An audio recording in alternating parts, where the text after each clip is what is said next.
Résumé du livre Les 9 défis du manager. Le management n'est pas un statut. Ce n'est pas non plus un simple ensemble de techniques apprises dans des livres ou des formations. Être manager, c'est accepter d'entrer dans une zone de responsabilité humaine complexe, mouvante, parfois inconfortable, souvent exigeante. Dans les 9 défis du manager, Nello Bernard Abranovici nous invite à regarder le management tel qu'il est réellement vécu sur le terrain.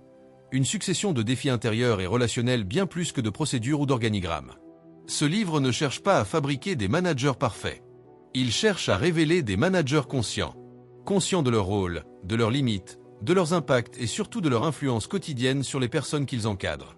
À travers 9 défis majeurs, l'auteur propose une lecture profondément humaine du management, où la posture compte autant que les compétences, où la cohérence prévaut sur l'autorité, et où le leadership se construit dans la durée.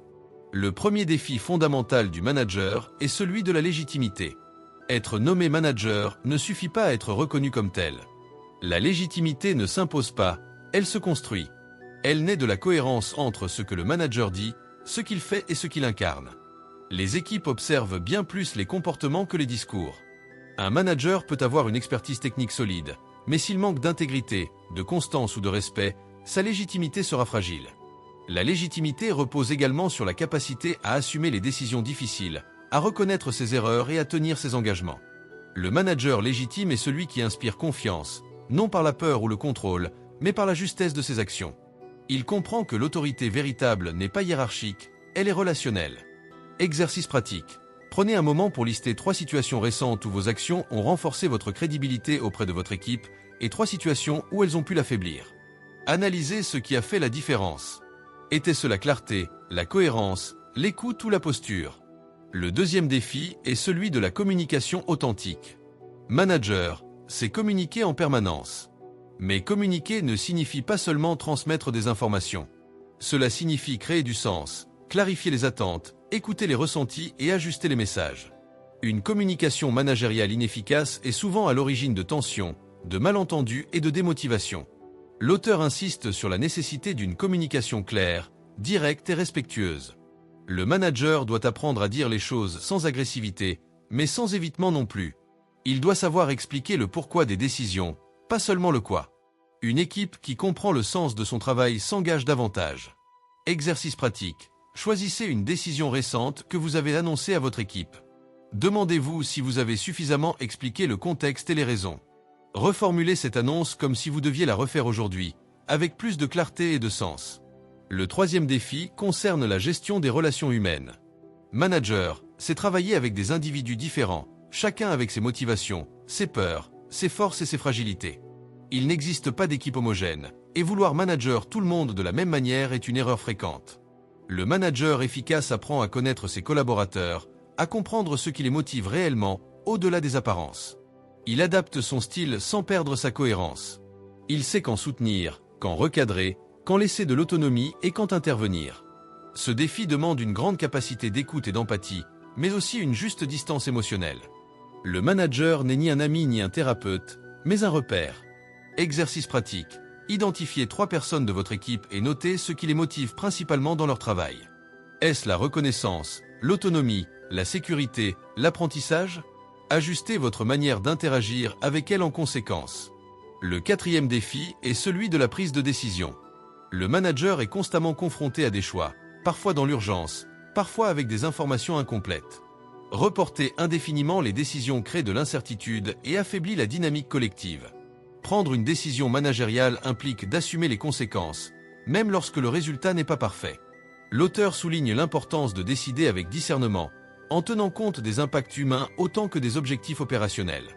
Un bon manager ne cherche pas la décision idéale, mais la décision la plus juste dans un contexte donné. Exercice pratique. Repensez à une décision que vous avez tardé à prendre. Quels en ont été les effets sur l'équipe? Qu'est-ce qui vous a freiné? Identifiez une action concrète pour décider plus rapidement la prochaine fois. Le cinquième défi porte sur la gestion des conflits. Le conflit n'est pas un échec du management, il en fait partie intégrante. Ce qui pose problème, ce n'est pas le conflit en soi, mais la manière dont il est traité ou ignoré. Le manager doit apprendre à identifier les tensions dès leurs premiers signes, avant qu'elles ne s'installent durablement. Il doit créer un espace de dialogue sécurisé, où chacun peut exprimer son point de vue sans crainte. La neutralité, l'écoute active et la recherche de solutions communes sont essentielles. Exercice pratique.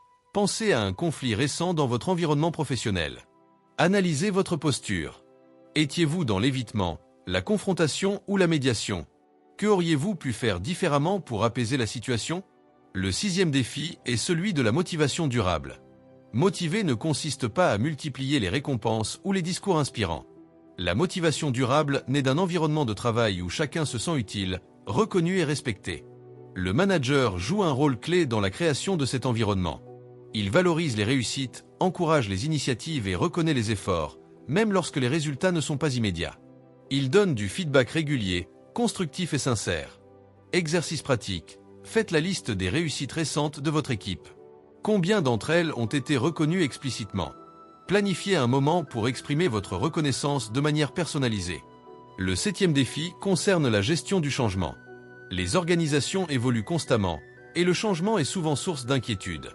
Le manager est un relais essentiel entre la direction et les équipes. Il doit accompagner le changement, expliquer les étapes, rassurer sur ce qui reste stable et reconnaître les émotions générées par les transformations. Minimiser ou nier les résistances ne fait que les renforcer. Exercice pratique. Identifiez un changement en cours ou à venir. Listez les craintes possibles de votre équipe. Préparez un message qui répond à ces préoccupations avec transparence. Le 8e défi est celui du développement des compétences. En conclusion, Les 9 défis du manager est un livre qui remet l'humain au centre du management. Il ne propose pas de recette miracle, mais une réflexion profonde sur la posture managériale. Être manager, ce n'est pas avoir toutes les réponses, c'est accepter d'apprendre en permanence, avec humilité et responsabilité. Ce livre nous rappelle que le management est avant tout une aventure humaine, faite de relations, de choix et de sens. Une aventure exigeante, mais profondément enrichissante pour ceux qui acceptent d'en relever les défis.